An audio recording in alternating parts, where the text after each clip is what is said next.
ने कहा गए वो दिल कहते थे तेरी राह में। भाई दुखी लग रहे हैं, पता नहीं क्या बात, दुखी लग रहे हैं। आए हाय हाय हाय हाय हाय सियाना साहब, क्या हुआ अजीजी? ये जो जिद्दत है, ये जो साइंस है, टेक्नोलॉजी जी, मॉडर्निज्म, हाँ जी, ये कैसी कैसी लजीज चीजें हमसे छीन के ले गए। वाह वाह। हाय हाय हाय। यार क्या दौर होता था जब सर्दियां शुरू हो जाती थी। जी, सर्दियों का मौसम इतना प्यारा लगता था, ओए होए। और अब जब याद आता है तो मैं सोचता हूँ कि यार वो सारी चीजें किधर चली गई हैं, क्या बात है। कहाँ चली गई हैं। अब चूंकि हीटर शीटर ये वो पड़ी प्राण पता नहीं क्या क्या निकाला है, हाँ जी, अब वो चीजें याद ही नहीं आती। जी, मुझे अच्छी तरह याद है कि घर का जो किचन होता था ना जी, बावर्ची खाना, जी, जी, वो सर्दियों में सबसे अहम कमरा होता था। वाह वाह वाह। बेड़ा तरे इस कुकिंग रेंज का। जब से बीबियों बहनों ने ये खड़े होके खाना पकाना शुरू किया है, हाँ जी, खाना खाने के लिए भी हम ऊंचियों कुर्सियों और ऊंची टेबलों पे चले गए। हाँ, वरना मुझे याद है अच्छी तरह कि जो बोरची खाना होता था ना जी, वहां जी। पे पुंजई होता था वो चूल्हा, नीचे ही चूल्हा होता था मिट्टी का, उसमें या लकड़ियां या कोयले या पाथियां जल रही होती थी, जी, तो सारे खाने वाले भी नीचे ही चटाई बिछा के बैठे होते थे। हाँ, सारे बहन भाई चौकड़ी मार के बैठे होते थे, कोई शरारत करते थे, अम्मा गोडे पे चिमटा मारती थी, मजा आता था। आए, आए, आए। आए, चटाई नहीं तो ज्यादा से ज्यादा पीढ़ियां, हाँ, ये प्लास्टिक की पीढ़ियां भी चंद साल हुए हैं इंट्रोड्यूस हुई हैं, बिल्कुल, जी, वरना चारपाई की तरह ना जी वो पीढ़ियां बुनी होती थी, उन पे बैठे होते थे, या हाँ जी। चौकियां लकड़ की, हाँ, सारे उस पे बैठे हुए हैं बहन भाई, और वही खाना पकाया जा रहा है, वही रोटियां पक रही हैं, वाह, और गरम गरम रोटी जब छाबे में आती थी चंगेर में, हाय हाय। ओ मेरे अमाल का। अजीजी क्या याद करा दिया यार। मैं कहता हूँ जी ऐसी गरम रोटी की लज्जत होती थी कि एक की जगह बंदा दो खा जाता था। ओह, 3-4 मिनट बाद रोटी की वो लज्जत ही नहीं रहती, और सबकी बारियां लगी होती थी, पहले इसको मिलेगी फिर इसको फिर इसको फिर इसको फिर इसको। ਗੋਗਾ ਉਦੋਂ ਵੀ ਉਹਨਾਂ ਨੇ ਐਂਡ ਤੇ ਹੀ ਭਾਇਆ ਹੁੰਦਾ ਸੀ ਕਿ ਇਹਨੇ ਪੰਜੀ ਖਾਣੀ ਹੈ। यार गोगे की जान छोड़ दो, इस वक्त किचन का मजा लो हाँ है जी। और मुझे अच्छी तरह याद है जिसकी बारी पे रोटी ज्यादा फूलती थी ना, जी, माँ प्यार से कहती थी ऐस मेरे पुत्र नु बड़ी भुख लगी, हाय, वाह। ਇਹਦੀ ਰੋਟੀ ਕਿੰਨੀ ਭੁੱਲੀ ਹੈ। आवाजा हाँ जी हाँ जी।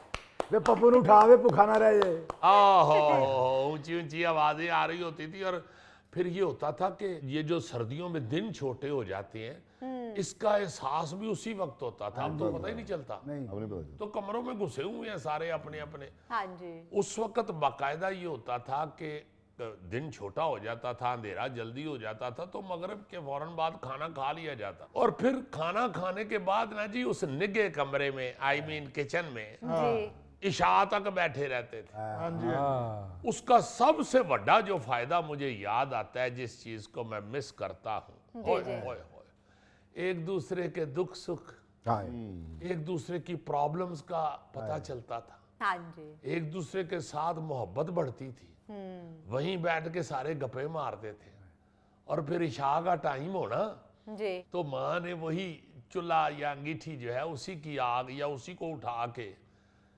अंदर सोने वाले कमरे में, आई मीन बेड में, बेड। रूम में ले, हाय। फिर उसको निगाह करना, ओह, और सब ने इशा पढ़ के तो सो जाना। और फिर मुझे याद है कि इशा से पहले ना जी चाय शाय बन जाती थी, जी, जी, उसी अंगीठी पे, उसी चूल्हे के ऊपर, हाँ जी, या कोयले जल रहे हैं तो उनके ऊपर, उस जी। चाय का जायका बाद में आया ही नहीं। ये गैस के ऊपर जितनी चाय बनती है या केतलियों में, ये वो मजा ही नहीं आया। बिल्कुल सही कह रहे हो अजीजी। आज भी कोयले पे अगर चाय बनाई जाए तो उसका मजा बेहतरीन होता है, वो ये गैस पे बनी चाय का मुकाबला ही नहीं है कोई। हाँ जी हाँ जी, वो उस सारे खाने की लज्जत ही और होती थी। हाँ, यहाँ पे मुझे ये भी याद आया कि खास तौर पे सर्दियों में ना जी, जी, जी, कोई ना कोई हलवा या कोई ऐसी चीज या कोई पिनिया शिनिया पंजीरी बनी होती थी, जो वो रात वाली चाय के साथ खाई जाती थी, क्योंकि दिन छोटे होते थे तो रात होती थी बड़ी, हाँ या। जी, तो गोगे जैसे जो बच्चे बच्चे हैं ना, वो फिर रात को उठ के चोरी भी खाते थे। इसलिए माओ को भी ये एहसास होता था, तो वो फिर बच्चों को कुछ ना कुछ चाय के साथ भी खिला देते ताकि सुबह तक बच्चों की एनर्जी रहे। या पंजीरी बना देते थे। अब पंजीरी बनी होती थी, खादी ये तो बड़ी तो बड़ा तेज आदमी। उसके बाद फिर इशा पढ़नी जी और सो जाना। हाँ अजीजी भाई, वो तब थे सो जाना, अब तो हमारे बच्चे 12-1 बजे तक जागते हैं। हाँ अगर बच्चे जागते हैं तो सेहत भी तो उनकी ऐसी है ना। देखो ना जेड़ा हारे ले सुता रहंदा है, माशाल्लाह पिंडा ही बिस्तरे वर्गा हो गए। अच्छा, गोगे जैसा बच्चा है वो सो अंगीठी को ठुड्डा मार के मार जरूर खाता था। या माँ से मार खाता था या अपने ऊपर आग फेंक लेता। अच्छा, वो बिस्तरों के अंदर बैठ के तो मूंगफली भी खाई जाती थी। हाँ जी, ते गोगे वर्गे बच्चे सवेरे सवेरे उन्हें छिलकियां चो सही दाने लभ रहे होंगे सी। रात ਨੂੰ यार छोड़ दो उसने तुम्हारी सही इकासी कर दी है, छोड़ दो। अब क्यों आगे से को पता नहीं क्या रात। अच्छा, ये जो मैंने बिस्तरों में बैठ के तो मूंगफली खाने का ये कर किया है, जी इस दौरान भी वालदैन ना जी बच्चों को बड़ी बड़ी अच्छी नसीहत, बड़ी बड़ी खूबसूरत बात, बड़ा बड़ा प्यारा सबक देते थे। अजीजी भाईजान, अब वो कहाँ सबक आमोज महफिलें। ओए, उस वक्त तो 1-2 कमरे होते थे, जी जी जी, अब तो सबका अलग-अलग कमरा है और अपने अपने कमरों में घुस के सो जाते हैं। ओए हाय, बाकी उस वक्त एक कमरा होता था, ये ज्यादा से ज्यादा 2 होते थे, बल्कि गोगेर के बुजुर्ग तो जाके मज्जां वाले कमरे च भी सौ जाते थे। कहते थे कि वो बड़ा निगा है। उधर तूड़ी शूड़ी ये वो पड़ी होती थी ना, पराली परूली।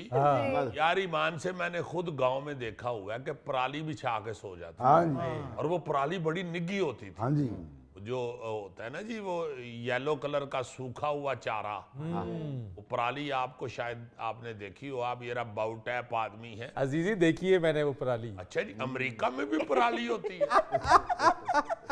और मेरा मतलब है कि वो चीजें खत्म हो गई। हाँ जी बड़ा सादा जमाना था अजीज। हाँ, और सादा या मॉडर्न भी छोड़ो, ये चीजें सारी मिस हो गई हैं, मोहब्बतें कम हो गई हैं। वो बैठ के पूरा खानदान एक दूसरे के साथ जुड़ता था। हाँ जी ये जो सारे मंजर बता रहा हूं ना जी, ये बाकायदा श्रेष्ठ का काम देते थे, एक दूसरे को जोड़ने का काम देते थे। बॉन्डिंग जिसे कहते हैं एक जी दूसरे जी के जी साथ। जी, बाउंडिंग करते थे। वाह वाह वाह वाह वाह, फरीद सियाना साहब, अल्लाह आपको जिंदगी दे, आप अंग्रेजी का ऐसा लफ्ज निकाल के लाते हैं क्या यही को याद आता है कि यार मेरे ये इंच क्यों नहीं आया। वाह वाह। नाज़रीन, ये था आज का हस्बे हाल। जाने से पहले एक खूबसूरत बात। उम्दा कलमकार तारिक बलोच सराई लिखते हैं कि इल्म का चिराग बुझ जाए तो अंधेरों का काजी उजालों की किस्मत का फैसला करने लग जाता है। वाह वाह वाह। हमने मेज़बान फरीद रईस को इजाज़त दीजिए। कल आपसे फिर मुलाकात करेंगे इंशाअल्लाह। तब तक के लिए अल्लाह हाफिज़।